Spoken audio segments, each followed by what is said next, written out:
When Nissan created its first full-size sport utility vehicle, the Pathfinder Armada, it did so in the traditional way, using the platform of its full-size Titan pickup. Although there's now a new Titan pickup from which a new full-size ute could be spun, Nissan decided that worldwide volume for big, body-on-frame SUVs which sell pretty much only in North America and the Middle East could be accommodated by consolidating its offerings around the international market Nissan Patrol. That vehicle, leather-lined and re-engineered for a more pampered, pavement-oriented life, already is the basis for the Infiniti QX80, and now it has spawned a new Nissan Armada. The styling changes from the Infiniti are evident mostly up front, where the Armada adopts a Nissan family face. And while we might have hoped to see the QX80's chrome fender trim disappear here, the driver's side vent is actually functional, as an engine air intake, so the vents stay peak inside the luxurious cabin and you might not notice any changes at all from the Infiniti. Padded surfaces abound, hard plastic has been all but vanished, and the new Armada marks a wholesale upgrade in interior finery over its predecessor.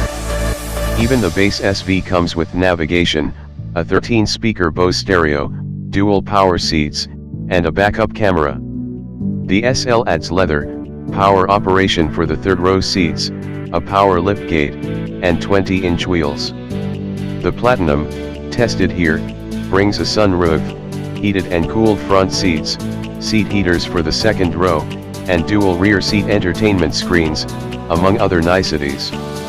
The Platinum also gets a full spate of driver assist technologies, which are optional on the midline SL.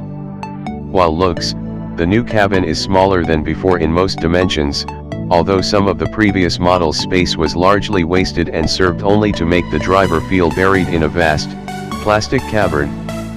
The new Armada doesn't feel as huge from behind the wheel, and it affords decent sidelines from the driver's seat.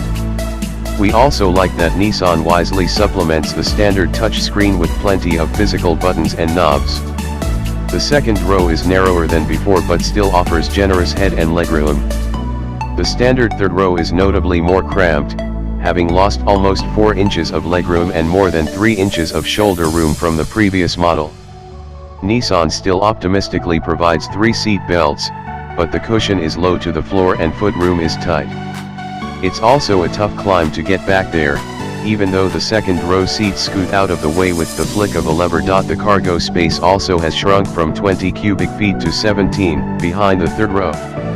The full-size spare is tucked well up underneath for a better departure angle and, as a result, the load floor is nearly waist high. You'll find a more livable third row in the Ford Expedition and more cargo space in some 3-row crossovers, such as the Ford Explorer and the Buick Enclave. No crossover, however, can match the 8,500-pound tow rating for all versions of the body-on-frame Armada. And a crossover isn't likely to be as capable off-road, even though the Armada isn't quite as hardcore in this regard as its foreign market sibling. While the Patrol is a real rival to the Toyota Land Cruiser, with features such as locking front and rear differentials, those were left behind in the trip stateside, on the QX80 as well. The Armada does come with a 2-speed transfer case and a skid plate under the radiator and offers 9.1 inches of ground clearance. We trundled around a short off-road course with ramps and staggered breakover steep enough to put a wheel or two off the ground, and the vehicle made it through without getting stuck or suffering any expensive scraping sounds. A revised version of Nissan's 5.6-liter Endurance V8, which was already under the QX80's hood, slots in here.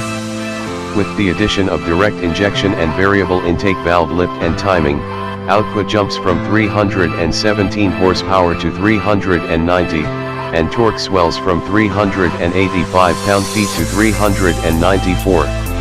Those figures are still shaded by the Infiniti's 400 horsepower and 413 pound-feet, so the corporate hierarchy is maintained.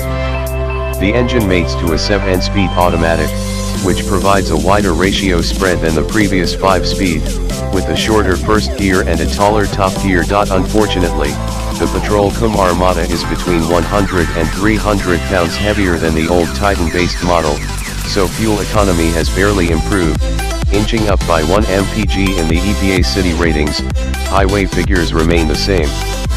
More important, though, the 390 horses are up to the task of pulling this fancy carriage, and the smooth shifting 7-speed automatic isn't lazy about downshifting. We clocked a 5.9 second 0 to 60 mph sprint in the Armada, which is 0.3 second quicker than the QX80. The engine note is a murmur, aided by its insulated windshield and front windows. This vehicle is a quiet cruiser. The Armada uses the same control arm front and independent rear suspension as the QX80, with steel springs, although the Infiniti's optional hydraulic body motion control system is not offered here. We're told the Infiniti is tuned for a plusher ride, but the Nissan feels pretty soft, too. It smothers bumps, even on 20-inch wheels, and while we noted a bit of floatiness, it's far from unpleasant overall.